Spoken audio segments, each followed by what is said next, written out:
Le rendez-vous Info-Consommation, en compagnie de Nicole Lernaud. Bonjour Nicole. Bonjour Maria, bonjour à tous. Merci de nous accorder, comme pratiquement chaque semaine, ce rendez-vous pour apporter des conseils à nos consommateurs. Et là, pendant un petit moment, on va faire quelques petites séries d'émissions sur des infos conseils. Pour les bricoleurs, disons. Pour les bricoleurs, voilà. On va dire même les bons bricoleurs. Des bons bricoleurs, oui. Hein, mais il y a toujours des petits détails qui échappent. Voilà, parce que à toute occasion, à tout moment de l'année, on a toujours des travaux à faire, plus ou moins importants, en fonction des saisons. Et donc, on va vous donner une série, ce sera une série d'émissions consacrées à quelques travaux. Donc aujourd'hui, vous voulez réaliser des travaux chez vous. Alors attention, il faut faire très attention, car certains présentent des risques très, très importants. Alors aujourd'hui, Nicole, je suis une particulière, voilà, je veux faire des travaux. Quels conseils tu peux nous donner? Si vous souhaitez réaliser des travaux chez vous, que ce soit par plaisir, pour faire des économies ou pour d'autres raisons, pour améliorer votre habitation, il faut savoir que certains présentent des risques importants pour celui qui les effectue. Des risques pour la famille, pour les voisins, pour les amis, pour les enfants, bien sûr. D'accord. Et même quelquefois pour des professionnels, si on a quelque chose à faire après des réparations et que les travaux n'étaient pas conformes. Ah, d'accord, le professionnel peut être en danger. Voilà, donc ça, les entrepreneurs, les services de secours, il faut aussi penser aux services de secours, puisque ils interviennent des fois dans des cas difficiles. Donc, ils ne peuvent pas savoir si les travaux ne sont pas bien consolidés ou pas. Alors, il faut faire le point sur la nature des travaux, bien sûr, pour laquelle il est préférable.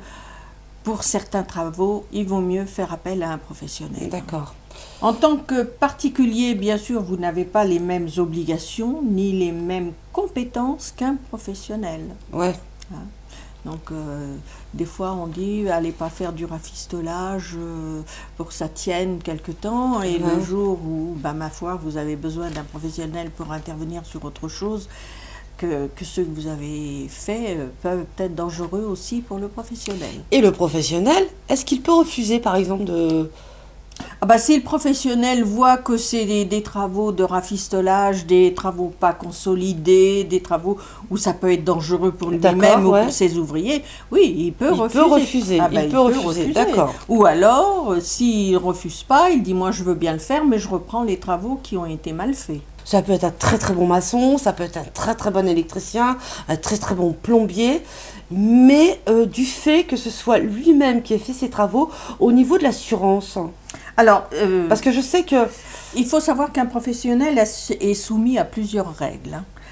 Donc, si vous devez signer un devis, par exemple, vérifiez que le professionnel est bien inscrit au registre du commerce ou des métiers, au répertoire des métiers. Ça dépend, il peut être quelquefois même inscrit aux deux.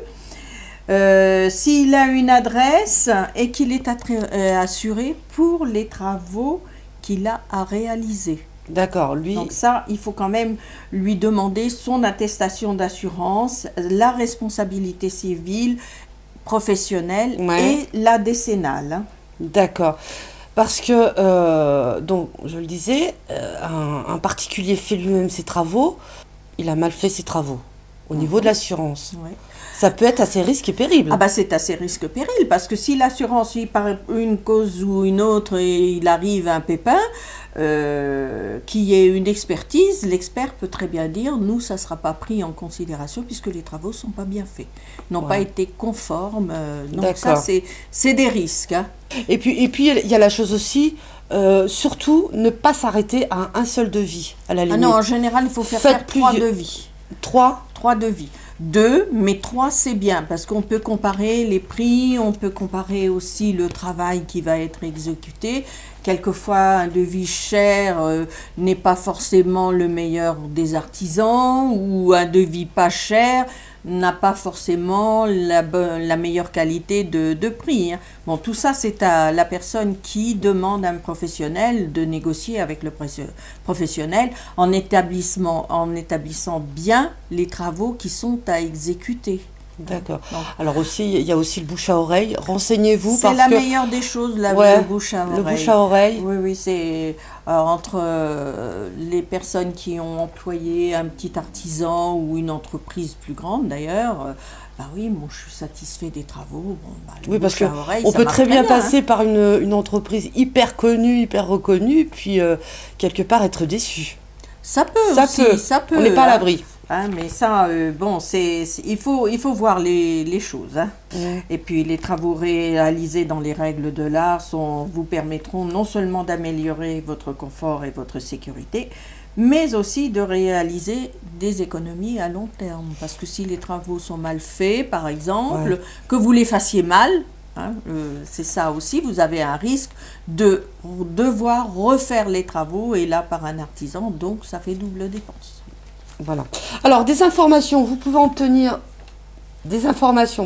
pouvez en obtenir en contactant l'association ASECO, où le siège social se trouve à Auxerre. Alors, notre association, c'est ASECO.